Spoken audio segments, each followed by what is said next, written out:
Welcome to Canadian Coffeehouse Crime. My name is Catherine. I right now live in the amazing Jasper, Alberta.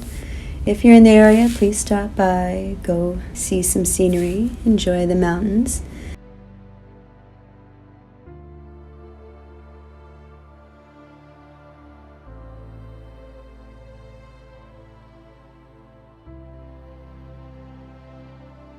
Try to find a Sasquatch.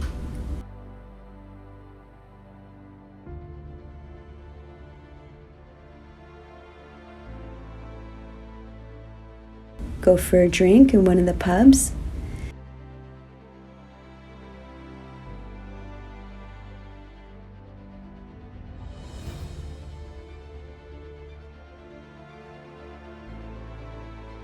And maybe see my friend Dave, who plays Jasper the Bear for special events. I thought we'd cover all the stories from the haunted stamp and coin collection that the Canadian Mint put together in 2014. 2015 and 2016. This is the very last story of them all. Number 15, the Phantom Bell Ringers of PEI. Prince Edward Island is Canada's smallest province, both in size and in population. It sits in the Gulf of Lawrence, connected to the rest of Canada by the 8-mile-long Confederation Bridge.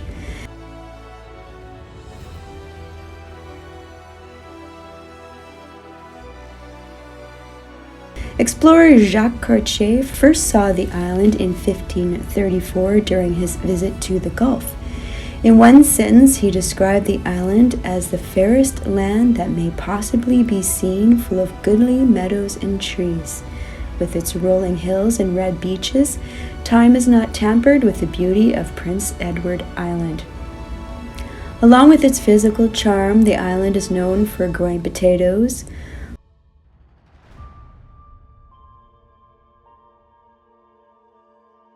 holding the longest-running annual music theatre production, Anne of Green Gables, and hosting the first meeting that led to Canada's Confederation.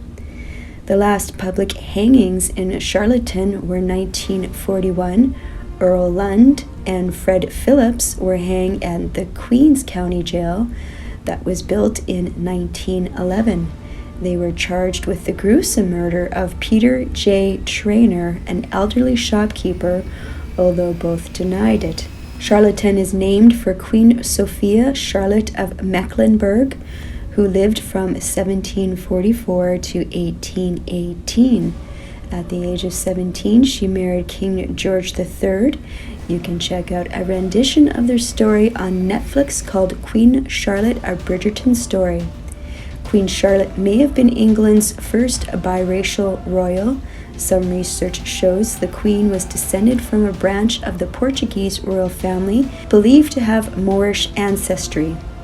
Surveyor General for the British Empire Samuel Holland suggested the name Charlottetown in 1765 as he surveyed the land. The city was incorporated in April 1855. Charlottetown has only ever had one female mayor, Dorothy Corrigan, a former nurse, wore the chain of office from 1968 to 1972 after serving as a councillor for 8 years. She died at the age of 96 in 2010. Minutes from a Province House, St. James Presbyterian Church sits at the corner of Fitzroy and Prownell Streets. The original Presbyterian church was built in 1831 and was called the Kirk of St. James. In 1877, it was moved north on the site to make room for building the church that stands there today. The main part of the church was used to build a house that is no longer on the island. Forerunners are supernatural warnings of approaching events and are usually connected with impending death. Tales of forerunners are an integral part of Eastern Canada folklore. Forerunners can appear in many forms. A well-known forerunner is birds hitting the window of a house. This is a prediction of impending death. Other forerunners include bells ringing, dogs howling, knocking, and seeing an image of yourself or a doppelganger.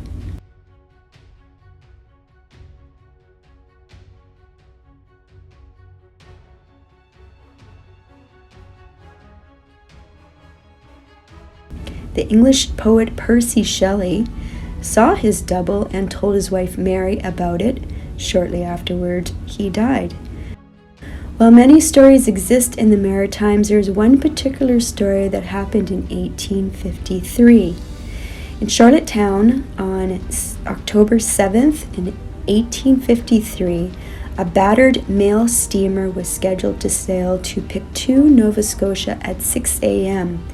The Fairy Queen, owned by James Whitney, that was 6 years old, also transported passengers, and on this blustery morning, 13 people showed up to be taken from the island. However, the ship's captain, William Bellier, chose to delay the ship's departure because of the weather. But the wind died down, and the captain decided to leave Charlottetown at noon, along with the 13 passengers and 13 crew manned the ship. As the trip progressed, after about 5 hours of struggling to stay on course in a northeast wind, the main tiller rope, a main steering mechanism, snapped. This caused the ship to go sideways into the waves. Many of the male passengers went to help fix the tiller rope. Without it, they couldn't steer the ship. It took them 2 tries to fix the rope, which they did by splicing it back together. First Mate Patrick Trainer, while he supervised the restarting of the boilers, while they were working, the ship entered open water, where the strong wind tossed the vessel around like a child's toy. Eventually, the crew had to bail out the water. The Fairy Queen's luck remained bad. The water found its way to the boilers and doused the fires, causing the engine to seize and stop. The captain supervised the crew while they tried to restart the boilers, but the water was coming in too fast. The crew bailed water until 10 p.m. At that time, Captain Boulier told them to stop because the situation was hopeless. Their only hope for survival was to abandon the ship. Passenger Edward Lydiard suggesting running the ship ashore on Pictou Island. While this could damage the ship and cause some injuries, it would be safer than being on the water during this storm. But he was informed by the first mate that it couldn't be possible, as there was a small reef near the island. If they tried to run the boat ashore, this reef would tear the hull apart, and they wouldn't make it to safety. The failed ship had 2 lifeboats, one that could carry 24 passengers and the other 8 to 10. With the aid of the ship's clerk, James Trainer prepped the larger lifeboat for departure. They lowered the boat and the mail bags, and the captain's best clothes were tossed down to them. This did not sit well with passenger Henry Pignot, who demanded to know why they were not ensuring the women were taken care of first. He was told by the captain that the women would be placed on the smaller lifeboat because he worried about how the larger boat would react to the waves. The women joined them on deck, prepared to abandon ship. The second lifeboat was lowered, but some crew jumped into it. The passengers were not happy with how this procedure was being handled, but the captain assured them that he would go down to the lifeboat and hold it steady so the women could board, but he didn't. When he got to the boat, he let go of the rope and the lifeboat started to float away from the steamer. Both lifeboats were now floating away, full of crew members. The remaining passengers screamed for mercy as the boat floated away. They begged for the crew to come back and at least take the women, but the pleas landed on deaf ears. 17 people on the steamer in a very dangerous situation. Of the 17 people, 5 were crew members: Edmund and Edward Ingalls, cabin boys; Hugh O'Hara, the cook; Thomas Parker, a steward; and James Wedham, a deckhand. A wave broke over the railing and swept Mr. Parker and Dr. Mackenzie overboard. Thankfully, they were saved by the quick thinking and actions of 2 other passengers or remaining crew. Around midnight on October 8th, the treacherous waves tore the ship apart and turned it over. Thankfully, part of the deck stayed together, and Henry Pignot and Mr. Parker were able to hold on to it. 6 others were able to get them and join them on the raft. Peter Cameron, another passenger, was able to find a smaller piece of wreckage to use as a raft. He claimed he saw 3 female passengers trying to get to a piece of wreckage, but they disappeared. Cameron also saw Thomas McGugan trying to get to the larger raft, but a wave washed him away and he lost sight of him. The ship would sink halfway between Charlottetown and Pictou on Nova Scotia. Among the people who died that stormy night were 4 women passengers. 3 were parishioners of the old Kirk of St. James. Arabella de Wolfe, who was to be married in England to a minister from Pictou, she was supposed to go to Halifax and then take the ship called America to England. Alice de Wolfe and their maid Jane. The large raft washed ashore about 8 hours later in Nova Scotia. Numerous sources say it landed in different areas from Pictou to New Glasgow. The exhausted survivors found the homes of some locals who were horrified at their story. Some of the passengers insisted on getting a message to the authorities about what happened and demand the crew and captain be arrested for abandoning them to death. Peter Cameron's raft landed near Big Harbor, Nova Scotia a few hours later. The crew, it turned out, had landed safely. The large boats landed in Caribou, Nova Scotia, and the smaller one in Pictou, Nova Scotia, where, like the abandoned survivors, they were being cared for by the locals. In the end, only one crew member, Thomas Parker, who had not been on a lifeboat, drowned. The crew and captain were arrested and appeared before the Supreme Court of Nova Scotia and indicted for manslaughter. On October 19th, in Charlottetown, the crew and captain were condemned for their base and inhuman conduct, who treacherously took away the 2 boats capable of containing all passengers and crew when the steamer was in a sinking state. While the wind howled viciously on October 7th, 1853, in Charlottetown, Captain Cross, a sea captain, woke to the sound of church bells. The captain dressed quickly, wondering what was going on so early on a Friday morning. When outside, the captain oriented himself and soon realized the sound was coming from the Kirk of St. James. Now fully alert, he ran toward the church, bewildered by the unexpected tolling of the bell above him. The bell tolled for the 4th time, and again for the 5th time. He entered the church yard, and the bell tolled for the 6th time. The church sexton had joined the captain. The front doors of the church swung open with a windy blast. Framed by the doorway were 3 glowing women dressed all in white. The men gasped, unsure if they were seeing real women or angels.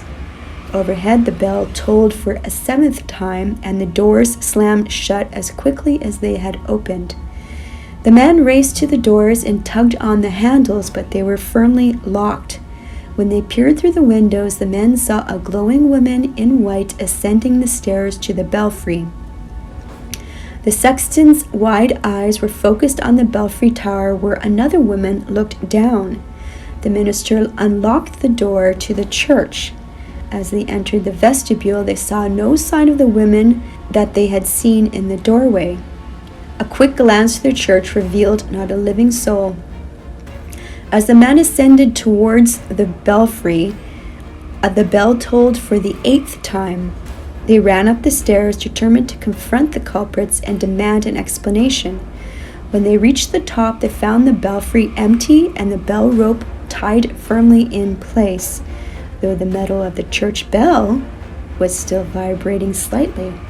Puzzled and frightened, the minister and his companion searched the church from top to bottom, but it was completely empty.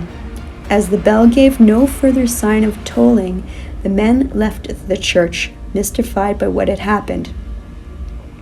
That evening, at the local passenger steamer between Nova Scotia and Prince Edward Island, called the Fairy Queen, failed to arrive.